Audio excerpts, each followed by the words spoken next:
Alright, so this is basically the process I go through to create my iRacing replays. So we'll go ahead and get started. Alright, so I already have some video captured for this. I just used Fraps to record it. I'm sure there's a lot better software out there, but for what I need it to do, it does okay. It records at a fairly high bit rate, so your file sizes are very large. A little overkill for what we need, especially just outputting for YouTube. So first thing that I do is take all my capture files and I'll dump them into Adobe Media Encoder.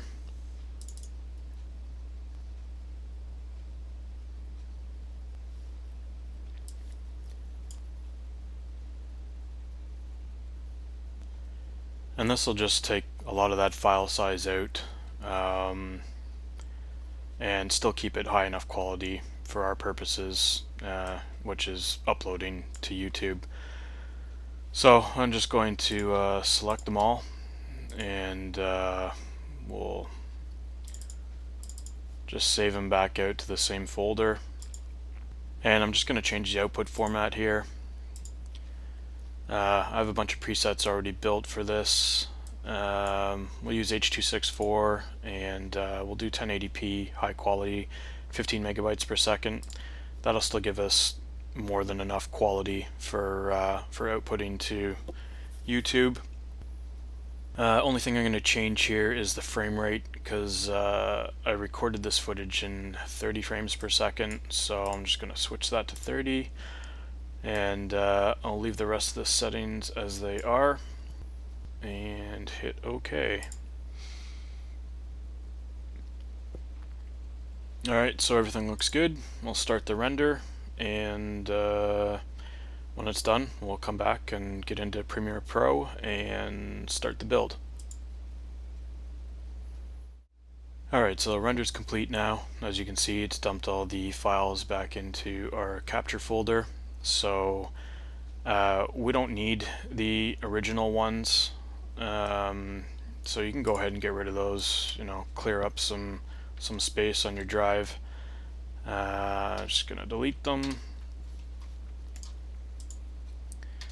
and now we're left with our MP4s, much more manageable size, and save us some disk space. Okay. So let's open up Premiere and get started.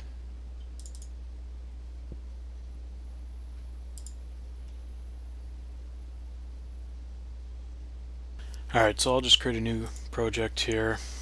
I'll start from scratch, call it Autobahn. I'll save it on my iRacing capture.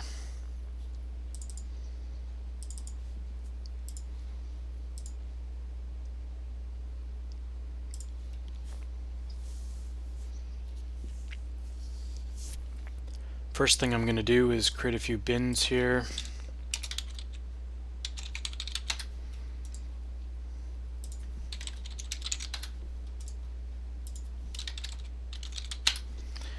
So now we'll go ahead and import our footage.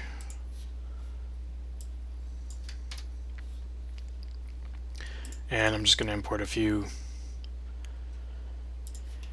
images here. Couple flags and a key. So I usually start with the cockpit cam, and we'll just bring that up, and I've saved all these replays from the same point. I've recorded them all from the same point, so I don't have to worry about lining anything up. I'll just throw it in the timeline, everything will match, with the exception of the overlays, because I recorded those a little differently. But they'll be easy enough to line up when we need to. So anyways, grab the cockpit, throw it over here, and create a timeline. And then we want to do the picture-in-picture, so I'm going to grab the far chase cam, and we're just going to center cut this with a mask, and move it over to the corner. We don't need the audio from this because we're going to use the audio from inside the cockpit. So we're going to just grab the video from it, drag it over, put it on top, and now we can throw a mask on there. Now I have a bunch of presets built for this already. So picture-in-picture mask, I'm going to throw that on there. That's going to create the cut, and then picture-in-picture position. This is going to move it to where we want it. So now it's up in the top left corner there, or sorry, the top right corner. Now, basically, to do a mask, it's pretty simple. Let me just delete those ones, and I'll shut this layer off so we can just see behind black behind it. If you come up to effects controls here, this is where your mask settings are. So under opacity, you have an ellipse, a 4-point mask, and a free draw Bezier. I usually just use the 4-point mask, and we'll click that, and it throws, this is the mask up there, and you have all your options for the mask here. So here's your, you can feather it out or whatever, or expand the mask, make it bigger. Also, you can adjust any point of the mask. You can add points in. Click add your points in, drag it around. I mean, it's good enough for what we need to do. It's just a basic garbage mask. But anyways, let's get rid of that, and we'll throw the presets back on there. We'll turn the bottom layer back on. Okay, so now we have our picture-in-picture. That's good to go. Okay, so now I'm going to do the timing. This was just recorded off my laptop or whatever, so I was using Firefox or whatever, so it's not going to matter. Again, we're going to use a simple 4-point mask and get rid of all this extra junk that we don't need. So again, don't need the audio for this. I'm just going to bring over the video track and drag down here so we can see some of the names. Okay, so we'll go grab the mask that I have for it, which is Leaderboard Mask. We'll throw that on there, and leaderboard position, we'll throw that on there. Now if you look here, we got some extra space down here on this mask, because I think when I created it, the particular race that when I saved the preset, there was like 48 or I don't know 50 cars or something, so it needed the extra space. But seeing as how we only have 37 cars, we can actually go ahead and, I mean, you can leave it the way it is, or we can go ahead and just adjust the mask pretty easily. Just go under effects controls. We can just click on the mask here and grab the points and slide them up. We'll do this side, and now that bottom part is gone. So that's all there is to that. So that is the timing done. For the relative, I use the dashboard, and by the way, the dashboard and the overlays and the timing, they're all recorded from JRT live timing app. So here's the dashboard. So we're going to use a few things from this. We're going to use the name that's in front on the relative, the name that's behind on the relative, the relative intervals, and we're going to use the countdown timer and the lap count if we have time here. So I'm going to grab an instance of this, and just bring it down to the timeline. Again, we don't need the audio. I'll just grab the video, put it there. I have a bunch of masks built for this dashboard here. So we're gonna go ahead and grab the name behind mask. That'll just mask off our name behind, and then name behind position, and that'll put it down where we want it. And then we'll grab a new instance and drop it over. And this time we'll do name in front mask and name in front position. As you can see, let's drop that down here. Now we'll grab another instance, and this time we'll do relative behind and relative behind position. And again, another instance, relative in front mask, relative in front position. Now we have our relative in front behind. Placement's good.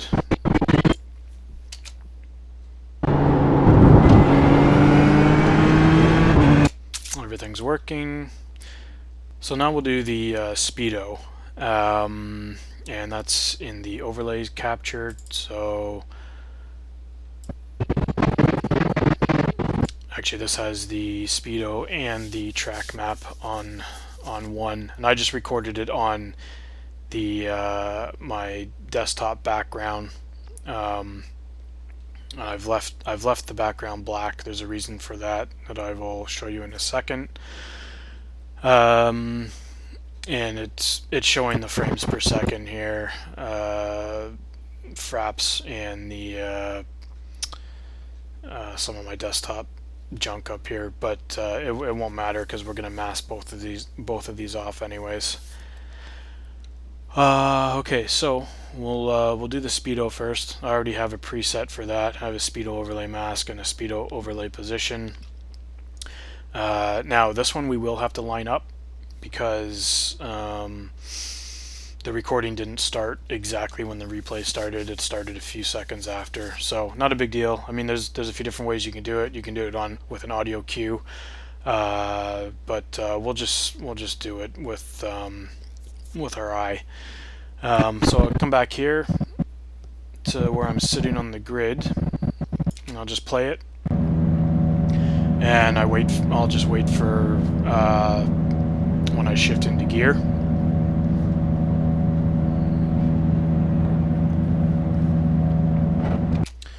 So there's where I shift into gear. I'll just back it up. Okay, right there. So now I will find that same spot on the overlays here.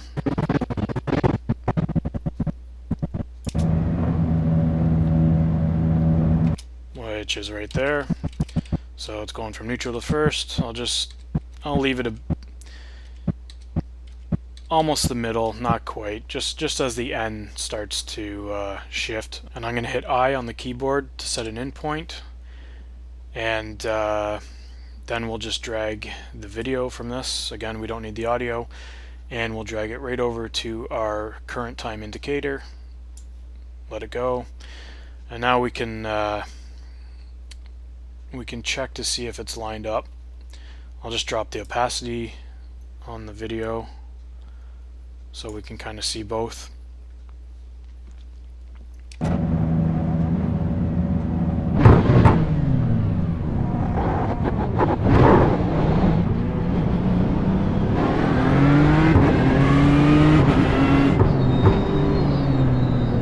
So it looks pretty lined up, you know, good enough for our purposes here.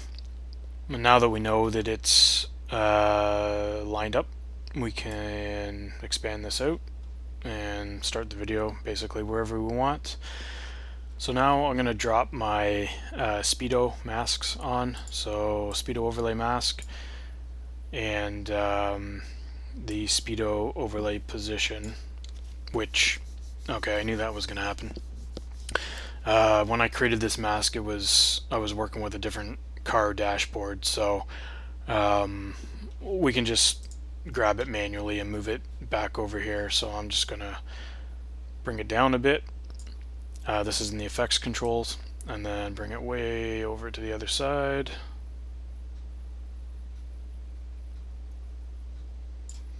About there.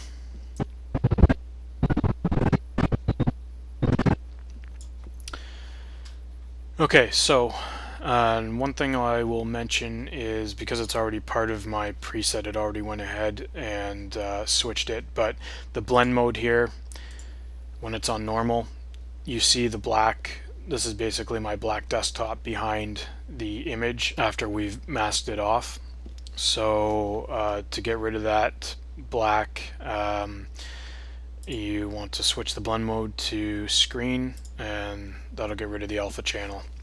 It looks not too bad there. I usually duplicate this layer just to make this pop a little better. So I'm gonna click over here and add a track. Just a video track, and I'll activate it, turn this one off, and we'll copy this. Actually, we will copy, paste. It just makes it pop a little more. You can see if I shut the layer on and off, just gives it a little bit extra. So I usually double up on that layer. Okay, so that is good to go. Alright, so let's go ahead and create the track map now. Come back to the overlays. We'll grab an instance of this. We, again, only need the video. So, and I don't have any masks presets set for this, so we'll have to create one here quickly. So basically, make sure the layer is selected, and we'll go up to effects control, and we will click on the 4-point Polygon Mask, and you'll see it drop it in the center, and we can just move it up here until we start to see the track, and then just start expanding the corners until you can basically see the whole track. And we can add points in here, like I mentioned before, just to kind of trace around the track a little bit. It doesn't have to be perfect.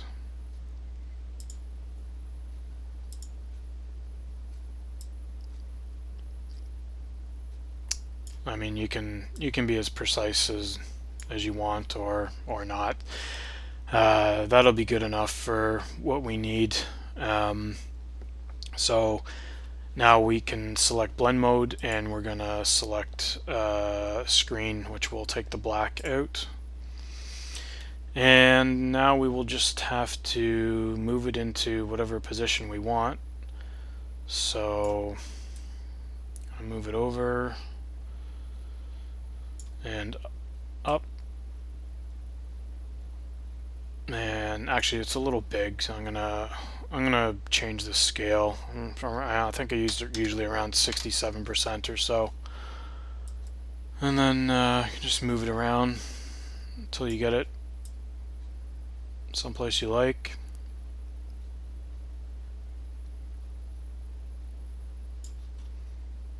We can change the rotation here, kind of get it out of the way.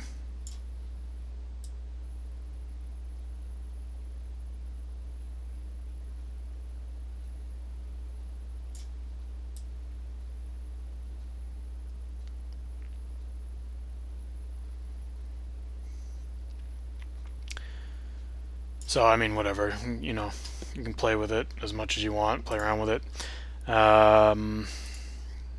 But good enough for what we need here. So that's basically it. We can play it back here.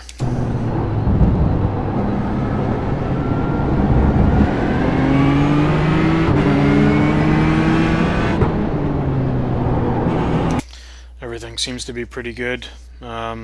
But that's basically how I throw together a video with the different aspects. Like I said, you can put as much stuff on there or as little as you want. I usually put the countdown timer up here at the top. We can do that real quick actually. I'm going to move these up to a new layer. And that is part of the dashboard, so we'll grab the video from the dashboard, select it, and I have a preset for that, timer countdown mask and timer countdown position. And there we go, there's the timer, and we can add in a lap count. So I have a pre-made key for that already. It's just a PNG image file. Drop that on, expand it out, and I have a key for this as well, lap count background, or sorry, a preset I mean. Throw that on there, and the actual lap count itself I get from the dashboard. I believe it's right here, and I have a preset for that as well. So that layer needs to go on top of the laps image, and so we'll just grab the video from that, throw it on there, and lap count mask, we'll throw that on there, and lap count position.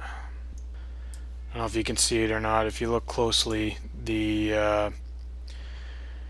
can kind of see the white box around the number 1 there on the laps, and that's basically the white box that is around the laps in the dashboard. So I'm kind of picky.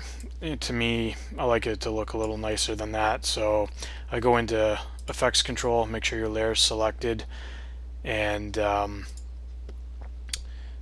switch the blend mode to color burn, and that'll make that white more transparent. So now it looks like it's all part of the same image. The last thing I might add in is, you know, a flag or something.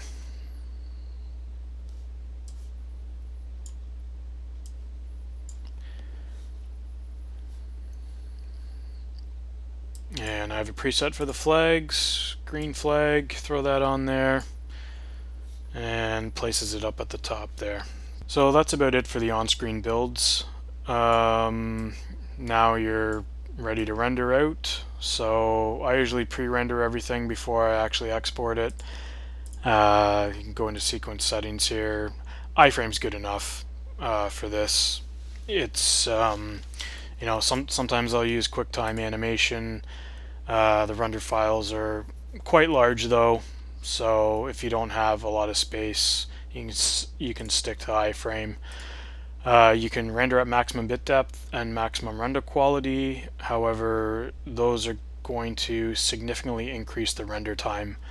And as far as visually, you're not going to notice a difference, especially not once it's up on YouTube. After YouTube goes ahead and processes and compresses the video anyways, so I recommend keeping those off. If you want to turn them on though, no problem. Just know that it's going to take a lot longer to render. Everything else here looks okay. Yes, I know that. Okay, so now you can go ahead and render.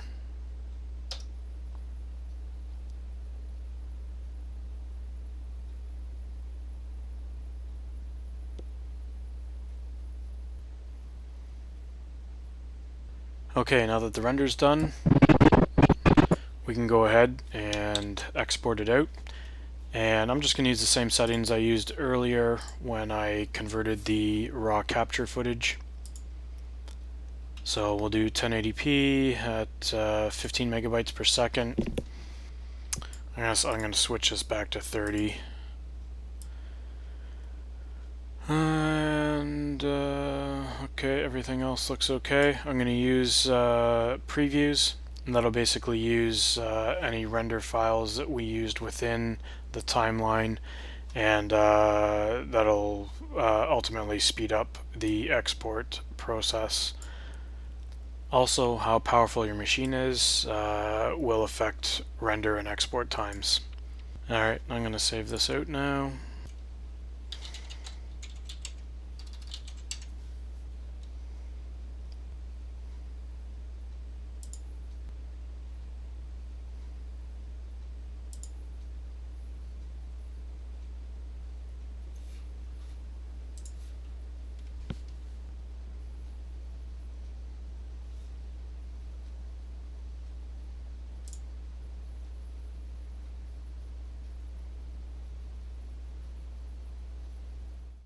Okay, so the export's done now. I'll just quickly double check the output.